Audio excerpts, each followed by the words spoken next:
I got caught cheating with a stranger on a girls' trip. Now he's filed divorce papers. Not really sure how to start this.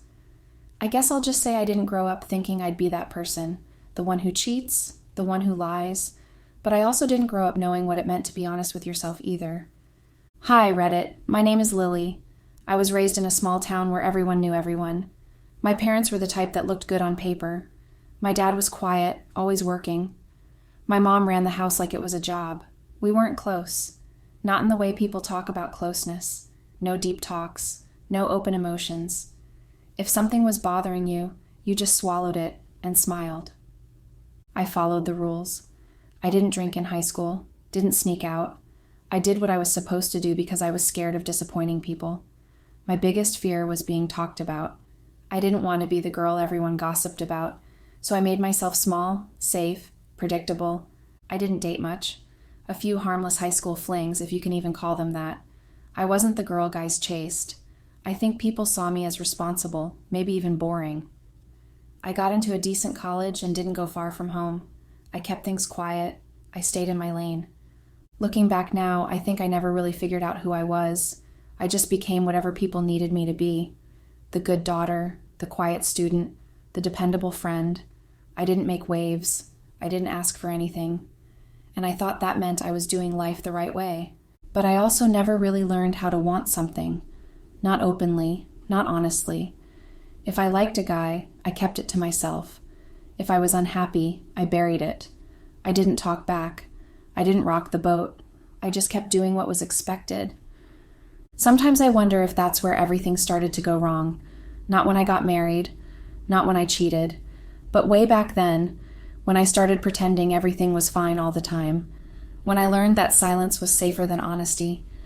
People think cheating comes out of nowhere, that it's this sudden, selfish decision. But for me, it was like a slow burn. Years of pushing things down, years of not knowing what I wanted. And by the time I started acting out, I didn't even recognize myself anymore. I'm not saying this to make excuses. I just think it's important to explain how someone like me ended up where I did. Because I didn't think I was the type. I really didn't. I met Benedict during my last year of college. He was smart and kind in a quiet way. Not flashy, not overly charming, but average. The kind of guy you knew you could build a life with. Benedict didn't play games, didn't make me feel small. At the time, that felt rare, so I held on to it. We started dating and things moved fast. Too fast, maybe. But I was at that age where everyone around me was settling down. Getting jobs, getting married, planning futures. It felt like the natural next step. And honestly, I wanted that kind of certainty. I wanted something that made sense. He made things feel simple. We didn't fight much. We agreed on most things. We had similar values, or at least it seemed that way. He was dependable. My parents liked him. My friends thought he was a good guy, and he was. He really was. Our wedding was small, nothing extravagant. We moved into a modest house not far from where I grew up. I started working full-time. He did too. Life became a routine. Wake up, work, dinner, sleep, repeat. Nothing was wrong, but nothing felt particularly alive either. We became one of those couples who function well, who get along, who look fine on the outside but don't really talk about anything real. At first, I thought that was normal. No relationship is perfect. You give up some excitement for security. That's what people said. And I wanted to believe that. I really did. We didn't have major issues, no abuse, no betrayal. But there were these quiet gaps that started to grow. We didn't laugh as much. We didn't touch each other much. Conversations became practical. Bills, chores, plans, and then silence. Long stretches of silence that neither of us filled. I started going out more with my friends. At first it was just casual. A few dinners, a couple of drinks. Nothing crazy. Benedict didn't mind. He trusted me. Maybe too much. Or maybe I just took advantage of that trust without even realizing it. There were moments I looked at him and felt like I didn't know him. Or maybe I didn't know myself around him. We had built this life together, but it felt like I had disappeared in the process. Like I became someone's wife, but not someone I recognized anymore. Still, I wasn't unhappy enough to leave. I wasn't brave enough to admit something was missing, so I stayed. I smiled. I checked the boxes. I thought maybe that was just what marriage was. You settle into the quiet, you stop expecting more, And then slowly, I started looking elsewhere. Not actively, not on purpose, but the cracks were there, and I started slipping through them, one small choice at a time. I tried to brush it off, told myself we were just busy, that it was normal, that every couple goes through phases. But weeks turned into months, and that dull ache of feeling unseen started to settle in. I didn't feel like anyone's wife. I felt like a roommate who folded laundry and kept the fridge stocked. I never told Benedict how lonely I was, not once. I told myself it wasn't worth bringing up. He was tired. I was tired. What was the point? I kept thinking it would fix itself if I just waited long enough. So I started leaning on other people, friends at work, girls I used to know from college. I started going out more often, staying out later. Nothing dramatic, just drinks, dinners, laughs with my friends just to lighten up my mood. Then I met someone, his name was John. With John, things were loud and at the same time messy. I met him at a birthday dinner I almost skipped. A friend from work had invited a big group, most of whom I didn't know. I showed up late, halfway expecting to just eat and leave. John sat across from me. He was talkative, too confident, too smooth, the kind of man I usually found exhausting. But that night I didn't. He made jokes that were just slightly inappropriate, nothing vulgar, just risky enough to leave a mark. He didn't look away when I caught his gaze. He didn't act married, because he wasn't. That was part of what made it feel safe, or at least that's what I told myself. He found me on social media a couple days later. The first message was just a comment about something I'd posted. I replied. It felt like nothing. I was sitting next to Benedict on the couch when I typed my response. He didn't ask who I was talking to. He didn't look up from his phone. It started slowly. Messages now and then more often, then more personal. I told myself it was harmless, just attention, just fun. But there were parts of me waking up that I hadn't even realized had gone numb. I started putting more thought into what I wore to work. I started checking my phone more often, smiling more at things that weren't from Benedict. The first time we met up alone, it was lunch in a very fancy restaurant. I wore lipstick I hadn't worn in months. I told Benedict I was catching up with an old friend from college. He didn't blink. I was already good at lying. It came easier than I thought it would. John was bolder in person, more physical. He brushed my hand when he talked, complimented my earrings, leaned in when I laughed. I left feeling a little sick, a little giddy. I replayed the whole thing in my head that night while Benedict slept beside me. I knew where it was heading, and I let it. The first time it crossed the line, I didn't hesitate. There was no internal struggle, no guilt rising in my throat. I just did it. Like I had already made the decision 100 small ways before I ever got to that room. I had left the house wearing new lingerie under a simple dress. I had shaved. I had packed perfume in my bag. That wasn't an accident. That was preparation. It was a hotel within the city. John had booked it. He was already there when I arrived. I remember how nervous I wasn't. I expected more hesitation, more second thoughts. But all I felt was anticipation, like I had been holding my breath for months and finally got to exhale. It wasn't romantic. It wasn't emotional. It was intense, physical, raw. I didn't look away from my reflection in the mirror while it happened. I wanted to see myself.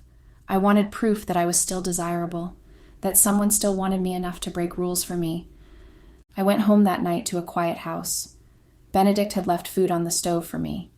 I sat on the edge of the bed, ate in silence, then slipped under the covers like nothing had happened.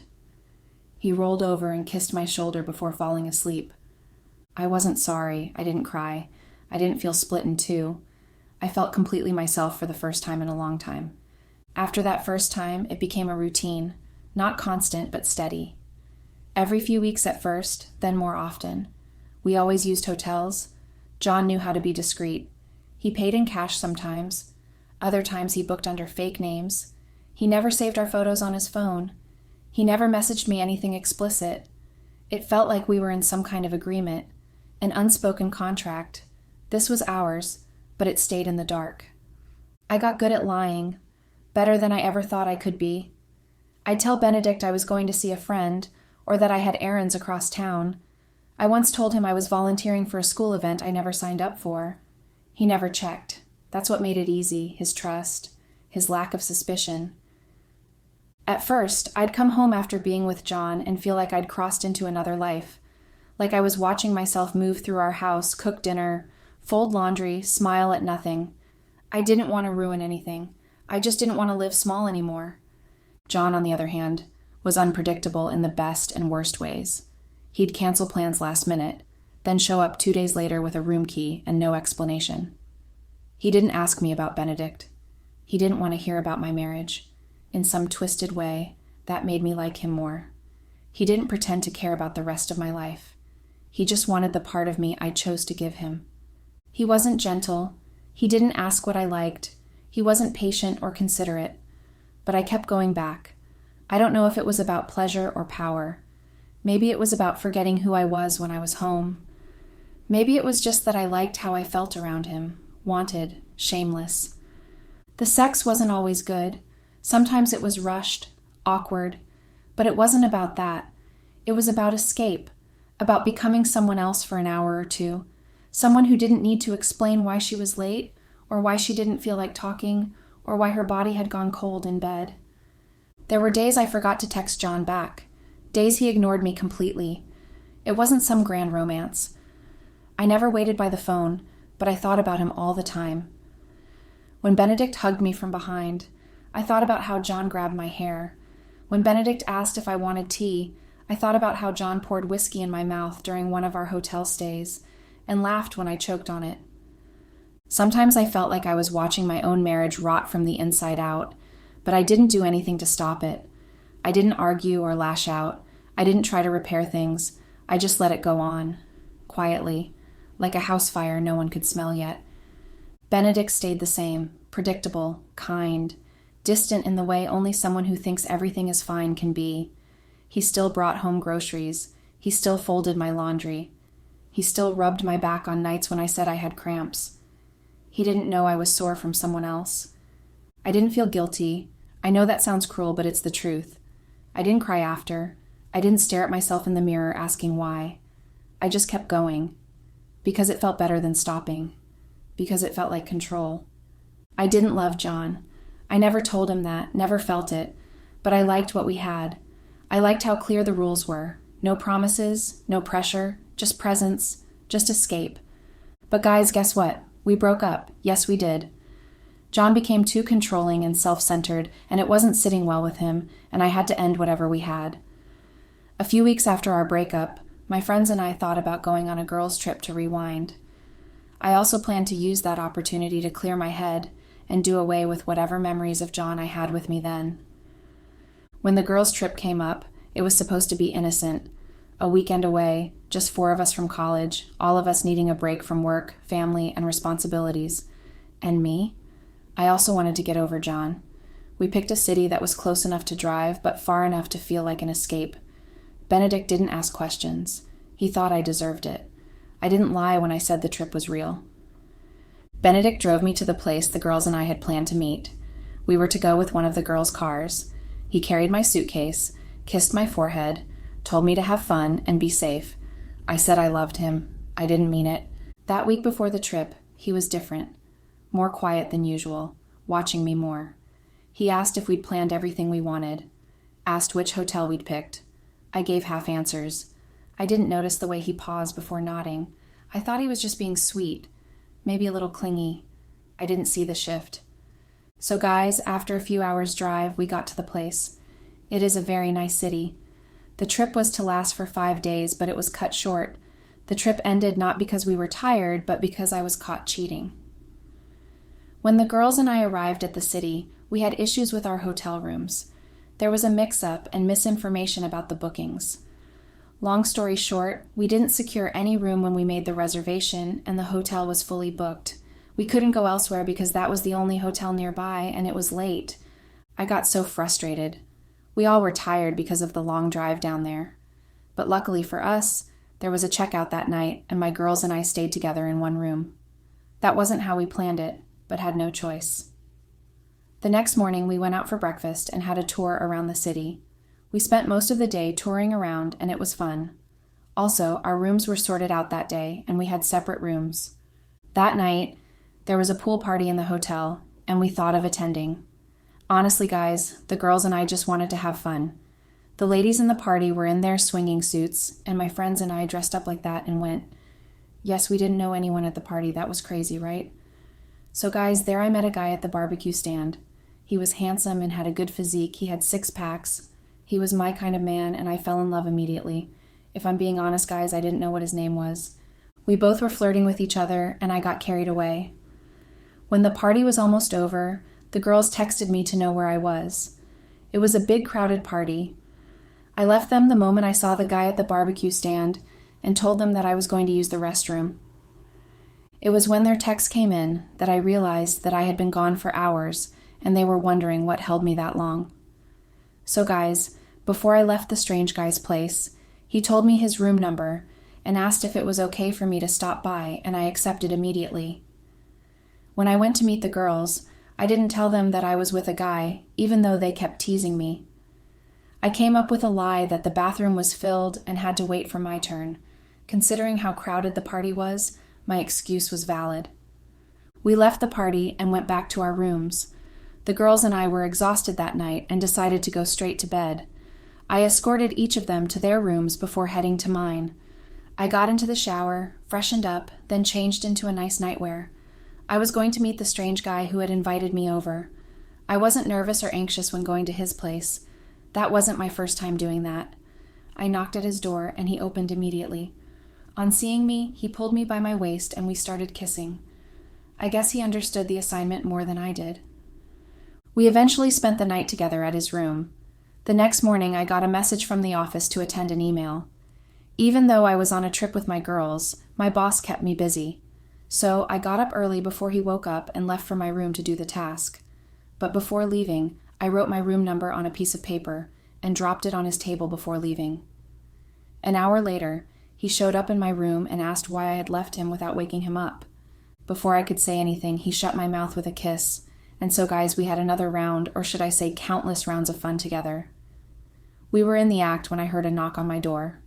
The guy asked if I was expecting anyone, and I told him that could be one of my friends or my friends, and told him we were together but in different rooms. Yes, he was surprised because we didn't really talk about that the previous night we met. So I stood up, got into my nightwear to open the door. Immediately I opened the door, I got the biggest shock of my life. I opened the door to see Tracy, one of the girls, and Benedict standing. I was star-studded for a few seconds. I was at a loss for words and didn't know what to say. I was stuttering and at the same time sweating, even though the weather wasn't hot. Both Benedict and Tracy were shocked seeing me acting that way. Immediately, I asked Benedict why he had come without telling me. Before he could say anything, the strange guy asked who I was talking to and why the conversation was taking so long. Then Benedict opened the door wide and saw the strange guy in my bed half naked.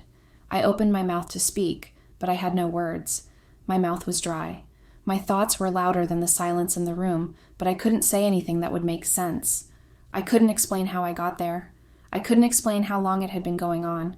I couldn't explain why I had a guy on my bed. Tracy was more shocked than my husband.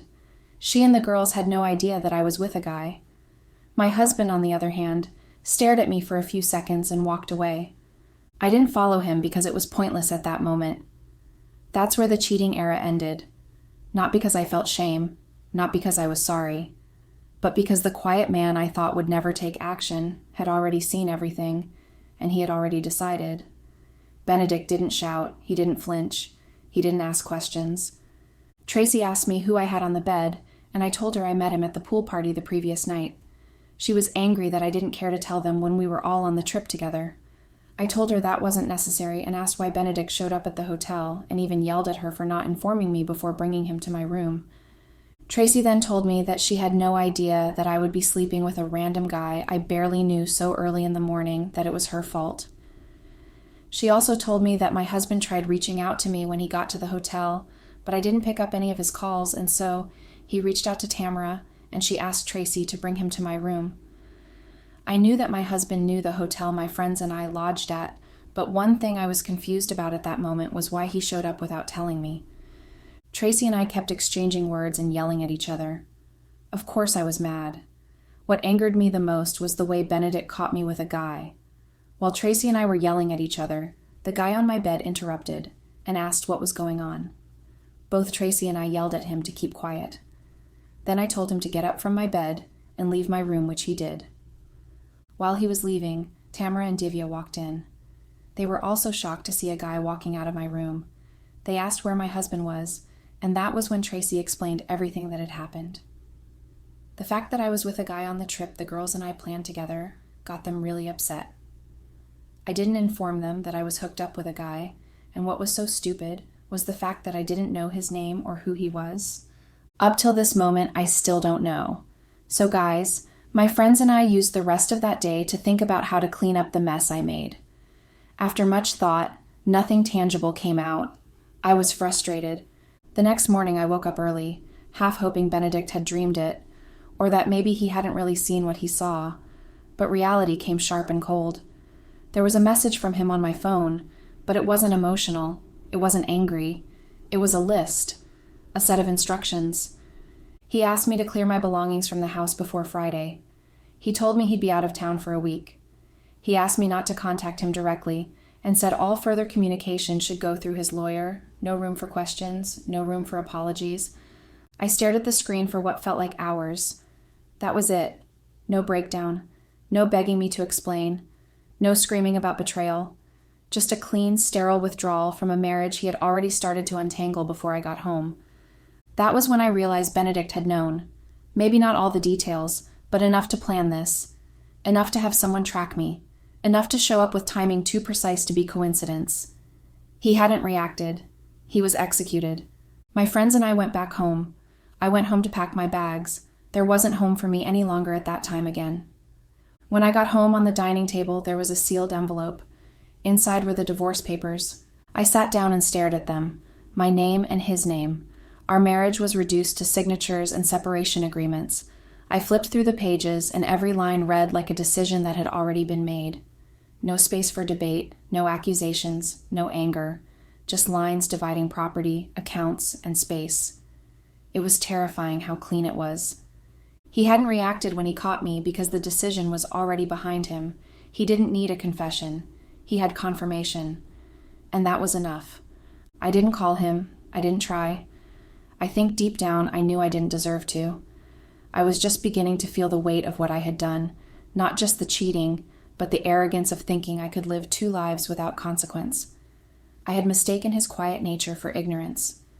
Benedict had been watching, planning, and when he moved, he did it without noise or warning. A week later, I got an alert that the joint bank account had been closed. My access was revoked. I tried to check the house insurance portal, but my login no longer worked.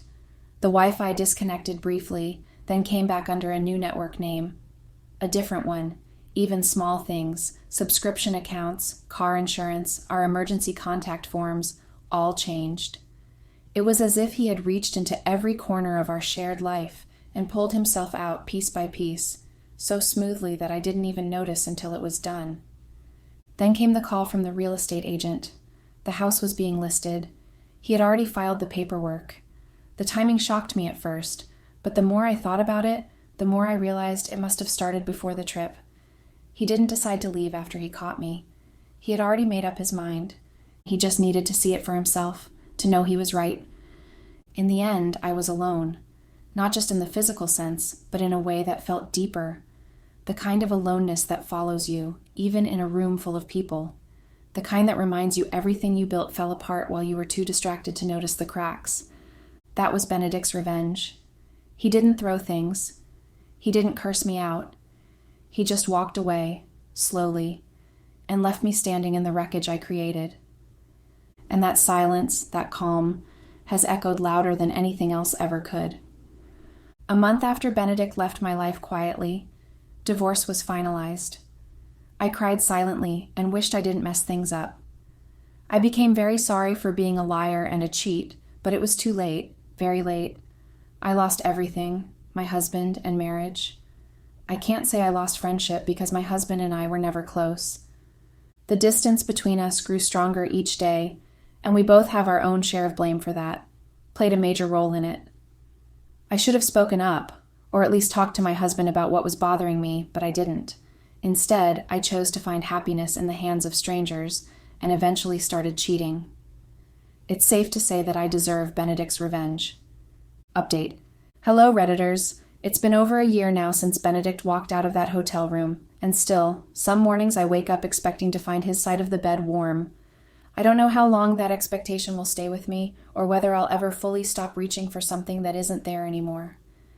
I think that's the part no one really prepares you for. Not the silence, not the shame, but the muscle memory of loving someone you lost through your own doing. Like I mentioned in my last update, the divorce was finalized a month later.